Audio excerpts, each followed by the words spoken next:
అందరికీ నమస్కారం అండి. ఫ్రెండ్స్, మనకి ఇప్పుడిప్పుడే ఉద్యోగులకు సంబంధించి మరొక ముఖ్యమైన అప్డేట్ అయితే రావడం జరిగిందండి. అదేమిటంటే ఉద్యోగులకు గుడ్ న్యూస్, భారీగా పెరిగిన జీతాలు అంటూ ఇప్పుడిప్పుడే మనకు ఒక లేటెస్ట్ అప్డేట్ అయితే రావడం జరిగిందండి. అయితే ఇందుకు సంబంధించిన పూర్తి వివరాలు అయితే మన వీడియోలో తెలుసుకుందామండి. వీడియో మాత్రం ఎక్కడ స్కిప్ చేయకుండా చూడండి ఫ్రెండ్స్, అప్పుడే మనకి పూర్తి సమాచారం అయితే తెలుస్తుంది. ఇక ముఖ్యంగా వీడియో నచ్చినట్లయితే లైక్ చేయండి ఫ్రెండ్స్. లేట్ చేయకుండా వివరాలకు వెళ్ళిపోదాము. ఇక ఉద్యోగులకు గుడ్ న్యూస్, కార్మికుల కనీస వేతనం పెంచిన ప్రభుత్వం.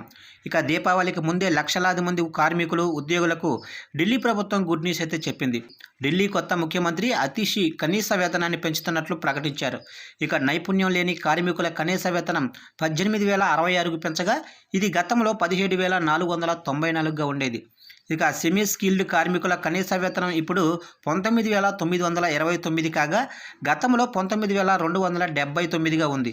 ఇక అదేవిధంగా నైపుణ్యం కలిగిన కార్మికుల కనీస వేతనం గతంలో 21,215 రూపాయలు ఉండగా ఇప్పుడు 21,917కు పెరిగింది. ఇక ఢిల్లీ ముఖ్యమంత్రి అతిషి మాట్లాడుతూ దేశవ్యాప్తంగా కనీస వేతనాలను చూస్తే అరవింద్ కేజ్రీవాల్ ప్రభుత్వంలో దేశంలోనే అత్యధిక కనీస వేతనాలు అందజేశామన్నారు. ఇక పేద ప్రజల శ్రమ దోపిడీని నిరోధించేందుకు ఢిల్లీ ప్రభుత్వం కనీస వేతనాన్ని చారిత్రాత్మక స్థాయికి పెంచిందని, బీజేపీ ఎప్పుడూ పేదలకు వ్యతిరేకమైన పని చేస్తుందన్నారు. అరవింద్ కేజ్రీవాల్ ప్రభుత్వం 2016-2017లో కార్మికుల కనీస వేతనాల పెంపుదల గురించి మాట్లాడితే బీజేపీ తమ లెఫ్టినెంట్ గవర్నమెంట్ ద్వారా మమ్మల్ని అడ్డుకుందని, దీంతో ఢిల్లీ ప్రభుత్వం కనీస వేతనం పెంచాలని కోర్టు నుంచి ఉత్తర్వులు తెచ్చింది.